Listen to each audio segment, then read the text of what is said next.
Hello అండి, అస్సలం వాలేకుమ్, నమస్తే, good morning, how are you all? ఎలా ఉన్నారండి అందరూ? I hope your all doing great.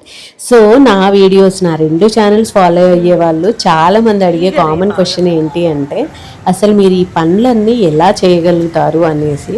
అంటే బయట యూట్యూబ్ వీడియోస్ ఉంటాయి, ప్లస్ కన్సల్టెన్సీ ఉంది, అది చూసుకోవాలి, ప్లస్ ఈ మధ్య మా సాంద్రిక శారీస్ కూడా స్టార్ట్ చేశాము లాస్ట్ వీకెండ్. చాలా మంచి రెస్పాన్స్ వచ్చింది. సో ఈ పనులన్నీ ఎలా చేస్తారు అనేసి, నేను ఇంట్లో పని 2 hours కంటే ఎక్కువ చేయనండి. మొత్తం డేలో నాకు లంచ్, డిన్నర్, బ్రేక్ఫాస్ట్ అన్నీ కలిపి 2 hours అయిపోవాలన్నమాట.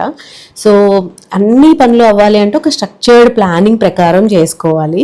సో ఇంట్లో దాన్ని కూడా నేను ఇంట్లో పని ఒక ప్రాజెక్ట్ వర్క్ లాగా తీసుకొని చేస్తాను. అందులో మెయిన్ ఇంపార్టెంట్ థింగ్ ఏంటంటే మీల్ ప్లానింగ్ అనేది అసలు నేను చాలా ఇదితో చేస్తాను అనమాట.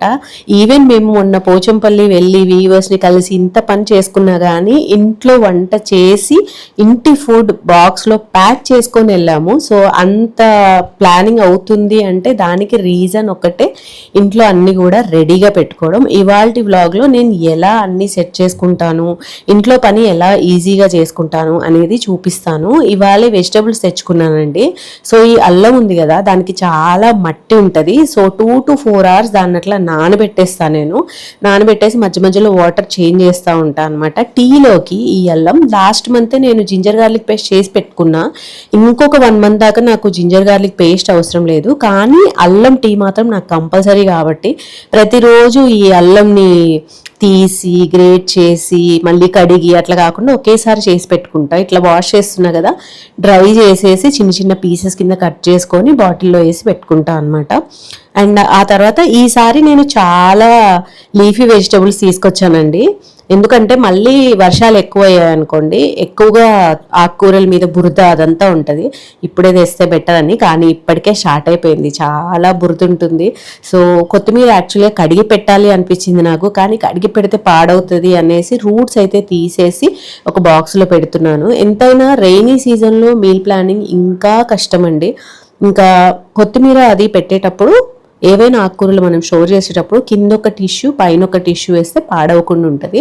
ఇట్లా వేస్తే అండి మీకు ఆల్మోస్ట్ ఒక 2 weeks అసలు పాడవదు కొత్తిమీర. అండ్ పుదీనా అయితే ఈ మధ్య నేను తెప్పించట్లేదు, ప్రతిసారి తెప్పిస్తా బిర్యానీ చేద్దాము అనేసి, టైం ఉండదు, ఆ పుదీనా పాడవుతూ ఉంటుంది. అందుకే ఈసారి పుదీనా తెప్పించలేదు. అండ్ ఈసారి కూడా నేను పాలకూర అనుకొని బచ్చల కూర తీసుకొని వచ్చాను. యాక్చువల్గా కరెంట్ పోయిందనమాట వెజిటబుల్స్ కొనేటప్పుడు. నాకు ఇదేంటో పాలకూరలా కనిపించింది, కానీ ఇది బచ్చల కూర. సరేలే ఇంకా ఏదైతే ఏంటి ఆకుకూరలు తినాలి అంతే అనేసి దీన్ని కూడా రూట్సే కట్ చేశాను. అండ్ ఆకుకూరలు ఎప్పుడైనా కానీ ముందు వాష్ చేసి తర్వాత సన్నగా కట్ చేసుకోవాలి, అప్పుడు వాటిలో న్యూట్రియంట్స్ పోకుండా ఉంటాయి.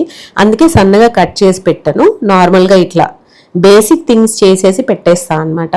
అండ్ గోంగూర అయితే ఆల్రెడీ ఒళ్ళు చేసి పెట్టేస్తున్నాను, ఎందుకంటే నెక్స్ట్ డే నేను గోంగూర పప్పు చేద్దాం అనుకుంటున్నా. గోంగూర ఎందుకో అండి ఫ్రిడ్జ్లో పెడితే ఉడకదు సరిగ్గా, అందుకే అది తేగానే నెక్స్ట్ డే వండేస్తున్నా, ఫ్రిడ్జ్లో పెట్టట్లేదు. ఒక 2-3 days వెజిటబుల్స్ నేను బయటే పెడతాను కట్ చేయకపోతే. ఇప్పుడు సొరకాయ ఉందనుకోండి, రేపు వండాలి అంటే దాన్ని నేను బయటే పెట్టేస్తాను. బీరకాయలు కూడా అంతే, ఎందుకంటే అవి ఫ్రిడ్జ్లో పెడితే సరిగ్గా మగ్గట్లేదు, అండ్ అవి మనం కుక్కర్లో కూడా వేయం కదా. అండ్ ఇంకొక మెయిన్ మీల్ ప్రెప్ థింగ్ నేను చేసేది ఏంటంటే ఆలు బాయిల్ చేసి పెట్టుకోవడం అండి. ఇక్కడ వాష్ చేసేసి కడిగి రఫ్గా చాప్ చేసి పెద్ద పెద్ద పీసెస్లో మళ్ళీ ఫ్రెష్ వాటర్ పోసేసి మైక్రోవేవ్లో 10 minutes పెట్టామంటే బాయిల్ అయిపోతాయి. అయితే ఇలా పెద్ద పెద్దగానే పెడతా అనమాట, ఎందుకంటే దీన్ని మనం క్రష్ చేసేసి శాండ్విచ్ చేసుకోవచ్చు, లేదంటే గ్రేట్ చేసి ఇంకేమన్నా చేసుకోవచ్చు, సన్నగా కట్ చేసి కర్రీ చేసుకోవచ్చు, ఇంకా ఎలాగైనా వాడుకోవచ్చు. అందులో మా అబ్బాయి ఇప్పుడు హాలిడేస్కి ఇంట్లో ఉంటున్నాడు కాబట్టి ఏదో ఒకటి చేయాల్సి వస్తుంది ఒక్కోసారి, అందుకని ఆలు అయితే హ్యాండీగా పెట్టుకుంటాను. అండ్ నాకు నచ్చని ఒకే ఒక్క పని ఏంటంటే ఆనియన్స్ కట్ చేయడం.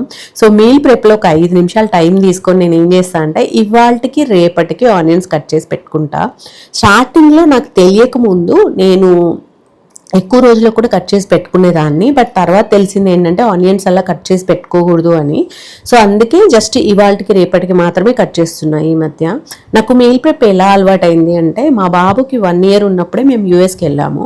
అప్పుడు ఏంటంటే మేడ్ ఉండేది కాదు, 1 year బాబుని చూసుకోవాలి. నేను పార్ట్ టైం వర్కింగ్ అనమాట, వర్క్ ఫ్రమ్ హోమ్. సో ఆ టైంలో నేను ఇలా ముందే అన్ని పనులు చేసి పెట్టుకోవడము ఇలా బాగా అలవాటు అయిపోయింది. ప్లాన్ చేసి నేను ఒక్కదాన్ని చూసుకునేదాన్ని.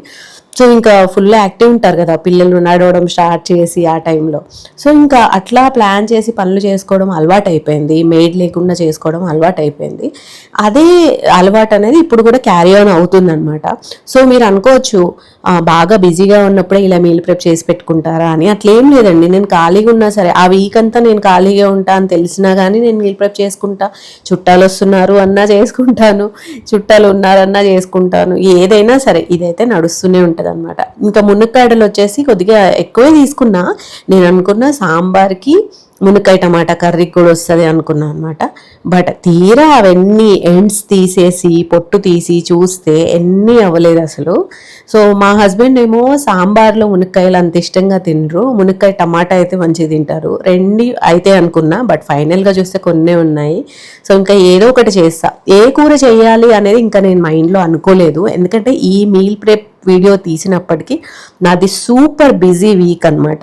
సో ఆ బిజీ వీక్లో నేను మళ్ళీ ఏ కూర చేయాలి అని అంత డీప్గా ఆలోచించలేదు. అన్నీ రెడీగా పెట్టుకుంటే ఆ రోజు టైం బట్టి ఏదో ఒకటి చేద్దాము అన్నట్లుగా ప్లాన్ చేసుకున్నాను. ఇంకా క్యాలీఫ్లవర్ అయితే ఎంత ఫ్రెష్గా ఉందో. నాకంత ఫేవరెట్ కాదు క్యాలీఫ్లవర్, క్యాబేజ్ ఇంట్లో అసలు కదలవండి, లాస్ట్కి తింటాం ఆ రెండు. బట్ సంభవం నాకు ఈ రెండు చాలా ఫ్రెష్గా అనిపించి తీసుకున్నాను అనమాట. క్యాబేజ్ కూడా తీసుకున్నా. ఇక్కడ ఒకటి చెప్తానండి, చాలామంది థైరాయిడ్ ఉన్న వాళ్ళు క్రూసిఫెరస్ వెజిటబుల్స్ తినొద్దు అంటారు, అంటే క్యాబేజ్, క్యాలీఫ్లవర్, బ్రాకలీ లాంటివి. అది కరెక్టే, నాకు కూడా థైరాయిడ్ ఉంది, కానీ అకేషనల్గా తినొచ్చు, ఏం కాదు. మరీ మనం తినే క్వాంటిటీ ఇట్లా బల్క్లో తినం కదా. ఈ కర్రీ మాకు ఇందులో టమాటానో ఆలూనో ఏదో ఒక టేస్ట్ చేస్తాం కదా, 2 పూటలకు వస్తుంది. అంటే మనం తినేది హార్డ్లీ అందులో 50 grams కూడా ఉండదు. సో అకేషనల్గా తినొచ్చు, అంటే వీక్లీ వన్స్ అలా తినొచ్చు మీ థైరాయిడ్ కంట్రోల్లో ఉంటే. మిల్లెట్స్ కూడా అంతే. సో ఇంకా ఆలు వచ్చేసి చల్లారిపోయాయి అండ్ పొట్టు తీసేసి ఈ బాక్స్లో పెట్టేస్తున్నా. అసలు ఆలు ఇంట్లో ఉంటే ఎంత ఈజీగా ఏవైనా చేసేయచ్చండి. సింపుల్గా దీన్ని క్రష్ చేసేసి దాంట్లో ఆనియన్, పచ్చిమిర్చి అవి వేసి బ్రెడ్ మీద రాసేసి అటు ఇటు కాల్ చేసి పిల్లలకి ఇచ్చినా కానీ బాగుంటుంది అనమాట. సింపుల్ అండ్ ఫాస్ట్ ఆలు శాండ్విచ్. ఈవెన్ బాక్స్లో కూడా పెట్టచ్చు. అది ఒక్కొక్కటి ఇట్లా సర్దుకుంటూ ఫ్రిడ్జ్లో పెడతా ఉన్నాను అనమాట. కంపల్సరీగా వెజిటబుల్స్ తెచ్చేటప్పుడు నేను ఫ్రిడ్జ్ తుడుచుకుంటానండి. That is the best time. Fridge ఖాళీగా ఉంటుంది కదా, మొత్తం తుడిచేసి నీట్గా అప్పుడు మీల్ ప్రెప్ చేసి ఫ్రిడ్జ్లో పెట్టుకుంటాను. ఇంకా కొబ్బరి, స్టార్టింగ్లో నాకు కొబ్బరి తీయడం కష్టంగా అనిపించేది. మన సబ్స్క్రైబర్స్లోనే ఒకళ్ళు చెప్పారు, కొబ్బరిని కొట్టిన తర్వాత ఫ్రిడ్జ్లో పెట్టేస్తే ఒక 3-4 రోజులకు అదే ఈజీగా వస్తుంది అని. నేను అదే ఫాలో అవుతున్నానండి. ఇది ఫ్రీజర్లో పెట్టేస్తాను అనమాట. సో నాన్ వెజ్లోకి మసాలా కావాలన్నప్పుడల్లా తీసి వేసుకుంటాను, లేదా ఏదైనా కొబ్బరి చట్నీ చేయాలన్నప్పుడు కూడా తీసుకోవచ్చు. ఇది కూడా ఇంకా ఫ్రీజర్లో పెట్టేసుకున్నాను. అండ్ రాజ్మా అండ్ చోలే కూడా నానబెట్టుకుంటున్నాను. మా అబ్బాయికి రాజ్మా కర్రీ, చోలే కర్రీ ఇవి కొద్దిగా తింటాడనమాట. వాడు ప్యూర్ వెజ్ చేశానంటే వాడు సరిగ్గా తినడు, ఆమ్లెట్ అయినా వేయాలి సైడ్లో. సో అందుకనే రాజ్మానేమో కర్రీ కోసం నానబెడుతున్నాను. బాయిల్ అయిపోయి ఉంటే ఇంకా ఈజీ కదా. ఈ కర్రీస్లో మెయిన్ ఛాలెంజ్ వచ్చేసి బాయిల్ చేయడమే. ఒక్కోసారి అసలు 6-7 విజిల్స్ పెట్టినా కానీ సరిగ్గా బాయిల్ అవ్వదు. నేనేమో బాగా బాయిల్ చేసి మాకు మ్యాష్ అయినా పర్లేదు కానీ బాయిల్ మంచిగా అవ్వాలన్నట్లు ఉంటుంది. ఇంకా నెక్స్ట్ వచ్చేసి నేను అదొక కుక్కర్లో ఇదో కుక్కర్లో పెట్టి బాయిల్ చేశాను. రాజ్మా ఏమో కర్రీకి అన్నట్లు బాయిల్ చేశాను అనమాట.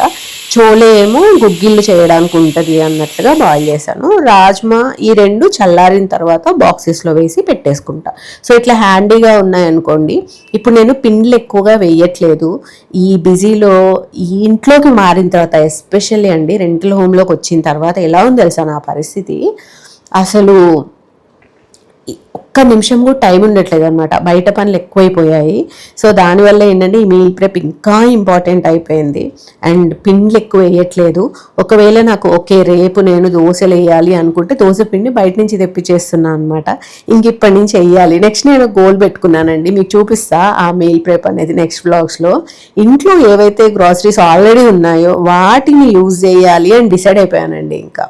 సో ఇంకా నెక్స్ట్ వచ్చేసి నేను బెండకాయలు కట్ చేసి పెట్టుకున్నాను. గోంగూర పప్పు అన్నా కదా, గోంగూర పప్పు బెండకాయ ఫ్రై.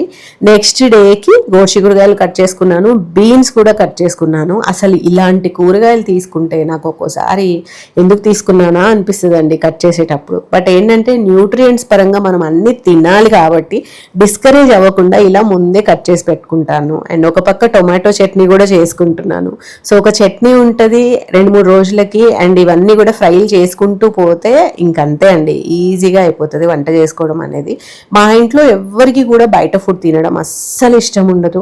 అందుకనే నేను ఇంకేదో ఒకటి చేసి ఇంట్లోనే వంట చేస్తూ ఉంటాను. సాలెడ్ కూడా ఇట్లా కట్ చేసి పెట్టుకున్నాను.